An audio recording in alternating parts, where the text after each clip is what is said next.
어머니, 여기면 충분하죠? 새벽 3시, 서울 외곽의 낡은 상가 지하주차장. 아들 이준호, 45세. 보험 설계사. 그는 낡은 휠체어를 밀며 말했습니다. 요양병원보다 훨씬 조용하고 비용도 안 들잖아요. 며느리 한지연, 42세. 부동산 중개보조. 그녀는 차가운 목소리로 덧붙였습니다. 어머니, 괜히 사람들 많은 데 계시면 우리 체면만 깎여요. 여기 청소하시는 분도 있으니까 괜찮으실 거예요.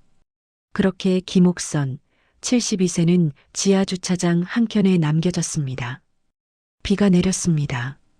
형광등이 깜빡였습니다. 하지만 그들은 몰랐습니다. 김옥선의 낡은 청소 조끼 안쪽 주머니에 하나의 봉투가 들어있다는 걸, 그리고 15분 뒤 이준호의 휴대폰이 울릴 거라는 걸.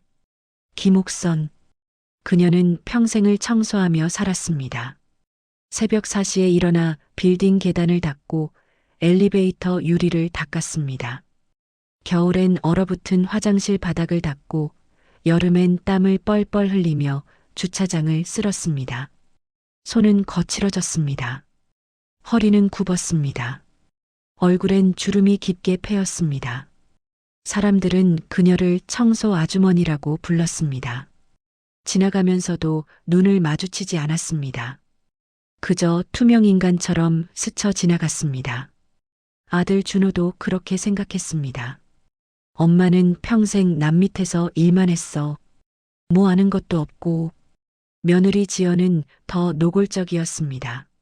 시어머니랑 같이 다니면 사람들이 우리를 어떻게 보겠어요? 그들은 옥선을 부끄러워했습니다. 낡은 청소 조끼, 구부정한 허리, 촌스러운 말투, 그 모든 게 창피했습니다. 일주일 전 준호의 집 거실에서 대화가 오갔습니다. 지연이 말했습니다. 요즘 세상에 부모 모시는 게 왜 당연해요? 우리도 애 학원비 내야 하고 대출도 갚아야 하는데. 준호가 고개를 끄덕였습니다. 요양병원은 한 달에 250만 원이래. 우리가 어떻게 감당해? 지연이 한숨을 쉬었습니다. 시어머니는 평생 남 밑에서 청소만 하셨잖아요. 재산도 없고 연금도 없고 우리가 계속 부양해야 되는 거예요? 준호가 작은 목소리로 말했습니다. 그래도 우리 엄만데. 그래도 뭐요? 당신 형은 연락도 안 되고 우리만 떠하는 거잖아요. 작은 방에서 TV를 보던 옥선은 그들의 대화를 다 들었습니다. 하지만 아무 말도 하지 않았습니다. 그저 화면을 바라볼 뿐이었습니다. 눈물도 흘리지 않았습니다. 그날 밤 준호와 지연은 결정했습니다. 잠깐만이라는 말로 옥선을 어딘가에 두고 오기로. 사흘 후 준호가 말했습니다. 엄마, 오늘 나랑 드라이브 갈래요? 옥선은 고개를 끄덕였습니다. 차는 도심에서 점점 멀어졌습니다. 한강을 지나고 고속도로를 빠져나와 낡은 상가 단지로 향했습니다. 밤 11시, 비가 내리기 시작했습니다. 여기요. 준호는 휠체어를 꺼냈고 지연은 트렁크에서 작은 가방 하나를 던지듯 내려놓았습니다. 옷 몇 벌이랑 약이에요. 어머니, 오늘만 여기서 쉬세요. 옥선이 물었습니다. 언제 데리러 와? 준호는 대답하지 않았습니다. 지연이 차 문을 닫았습니다. 어머니, 내일 아침에요. 거짓말이었습니다. 차가 출발했습니다. 엔진 소리가 멀어졌습니다. 테일라이트가 어둠 속으로 사라졌습니다. 주차장엔 형광등 깜빡이는 소리만 남았습니다. 그리고 빗소리. 72세 노인 하나가 휠체어에 앉아 어둠 속에 남겨졌습니다. 옥선은 조끼를 여몄습니다. 차가웠습니다. 하지만 울지 않았습니다. 그저 주머니를 더듬었습니다. 낡은 봉투가 만져졌습니다. 이야기는 30년 전으로 돌아갑니다. 1995년 김옥선은 서울 강남의 한 빌딩에서 청소를 하고 있었습니다. 당시 그녀는 42세, 남편은 5년 전 교통사고로 세상을 떠났고 두 아들을 혼자 키우고 있었습니다. 월급은 50만 원, 그중 40만 원은 월세와 생활비로 나갔습니다. 그녀는 새벽부터 밤까지 일했습니다. 빌딩 3개를 돌며 청소했습니다. 어느 날, 그녀는 우연히 건물주와 부동산 중개인의 대화를 들었습니다. 나 이제 미국으로 가야 해. 이 건물 관리할 사람이 없어. 매각하시겠습니까? 아니, 일부 지분만 팔고 싶은데. 누가 사겠어? 4천만 원 정도면 8% 줄 수 있는데. 옥선은 걸음을 멈췄습니다. 그날 밤 그녀는 잠을 이룰 수 없었습니다. 4천만 원. 그녀가 10년 동안 모은 돈이 정확히 3,800만 원이었습니다. 퇴직금, 적금, 밤새 모은 돈. 아들 둘 대학 보내려고 모은 돈. 하지만 그녀는 결심했습니다. 다음 날 옥선은 건물주를 찾아갔습니다. 제가 살게요. 건물주는 놀랐습니다. 아니, 청소하시는 분이 어떻게? 10년 모은 돈이에요. 3,800만 원밖에 없지만 나머지는 분할로 드리면 안 될까요? 건물주는 잠시 망설이다가 고개를 끄덕였습니다.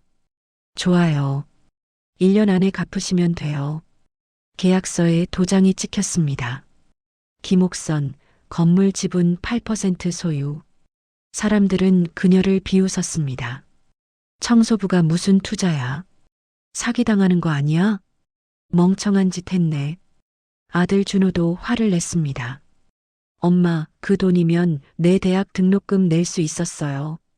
옥선은 아무 말도 하지 않았습니다. 그저 더 열심히 일했습니다. 새벽 3시에 일어나 밤 11시에 들어왔습니다. 1년 만에 나머지 돈을 갚았습니다. 5년이 지났습니다. 건물 주변에 지하철역이 생겼습니다. 10년이 지났습니다. 주변이 개발되기 시작했습니다. 옥선은 조금씩 지분을 더 사들였습니다.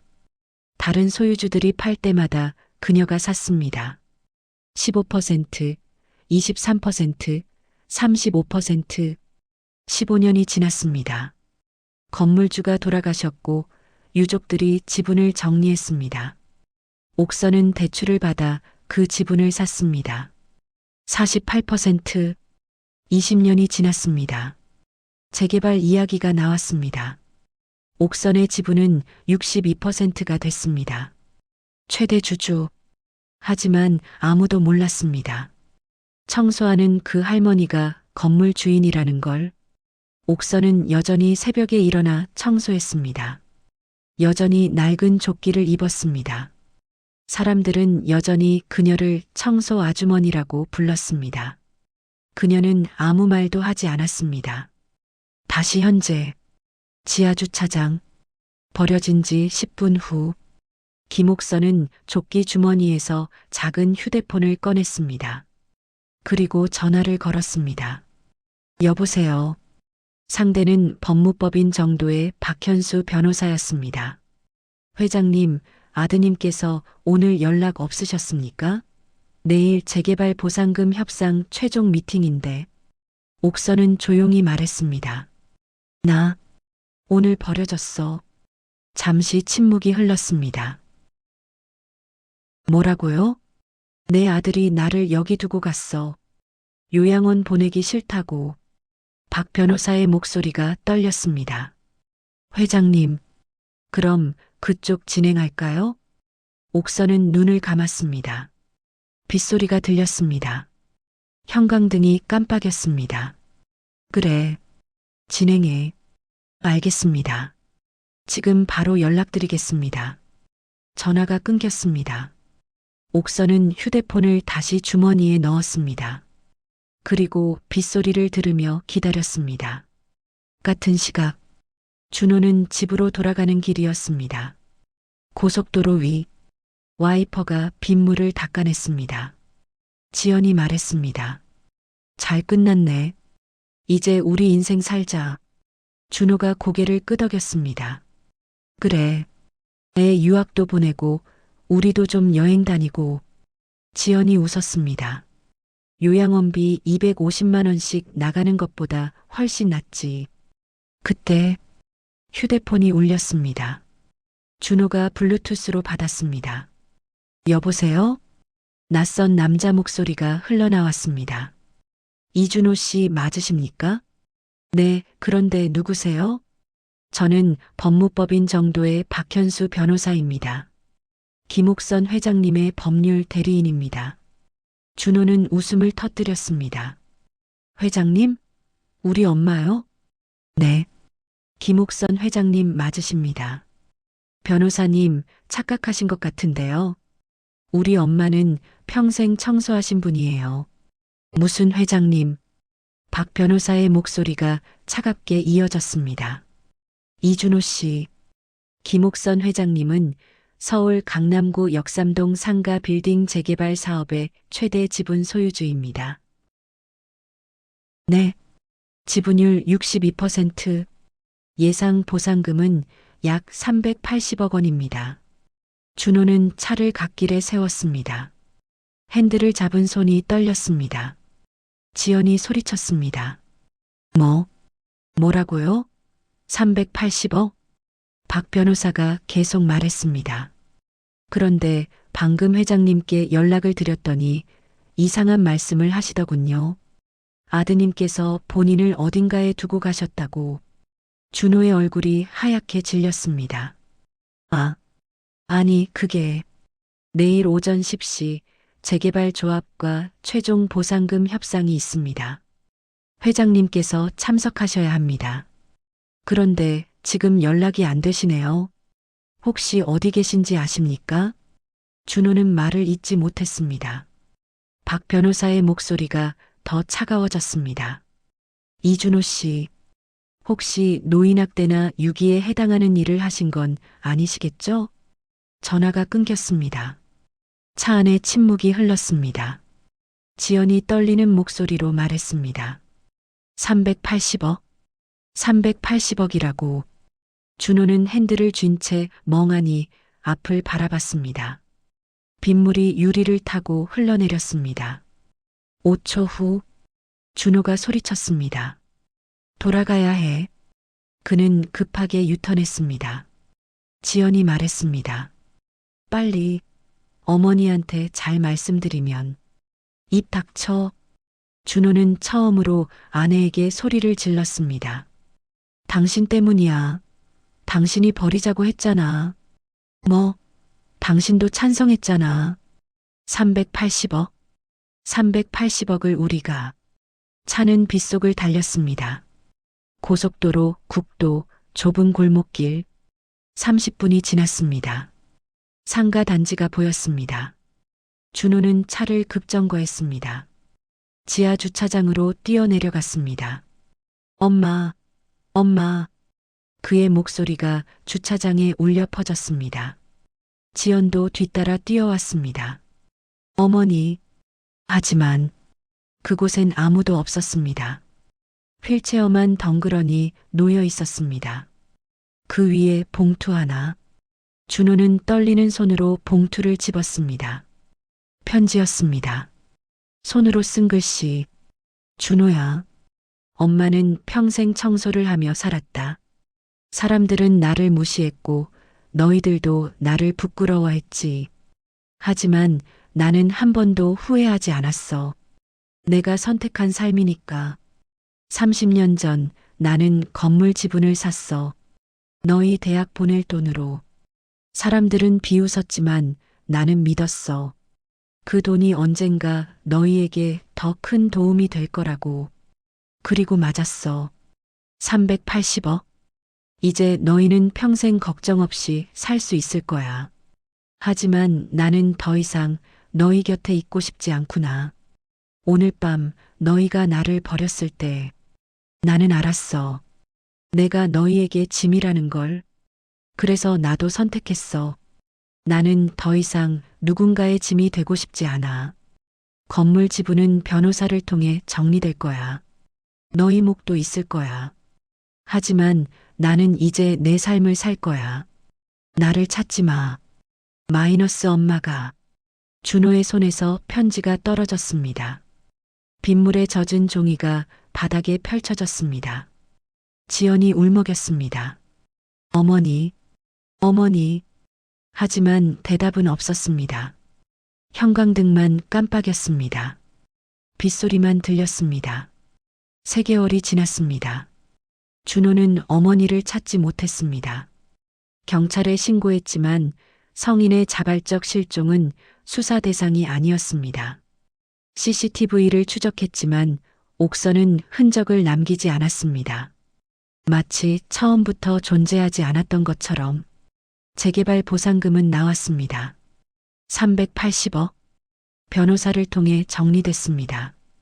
준호와 형에게 각각 30억. 나머지 320억은 옥선 명의의 비밀 계좌로 이체됐습니다. 준호는 30억을 받았습니다. 하지만 기쁘지 않았습니다. 매일 밤 그는 악몽을 꿨습니다. 빗속에 홀로 남겨진 어머니, 휠체어, 형광등. 지연과는 이혼했습니다. 돈 때문에 만났고 돈 때문에 헤어졌습니다. 준호는 혼자가 됐습니다. 큰 집을 샀지만 혼자 살았습니다. 비싼 차를 샀지만 운전하지 않았습니다. 그는 매일 그 지하 주차장을 찾아갔습니다. 휠체어가 있던 자리에 앉아 기다렸습니다. 혹시 어머니가 돌아올까? 하지만 옥선은 나타나지 않았습니다. 어느 날 준호는 우편함에서 작은 엽서 한 장을 발견했습니다. 소인 제주도. 사진 바다가 보이는 작은 카페. 뒷면에 짧은 글씨. 잘 살아라. 이제 나도 내 삶을 산다. 마이너스 옥선. 준호는 엽서를 가슴에 안았습니다. 그리고 처음으로 울었습니다. 김옥선은 제주도의 작은 마을에 살고 있습니다. 바다가 보이는 집, 작은 정원. 그녀는 더 이상 청소를 하지 않습니다. 아침에 일어나 커피를 마시고 바다를 바라봅니다. 가끔 마을 사람들과 웃으며 이야기를 나눕니다. 72년 만에 처음으로 자신을 위한 삶을 삽니다. 그녀는 행복합니다. 준호는 배웠습니다. 버린 건 노인이 아니라 자신의 삶이었다는 걸.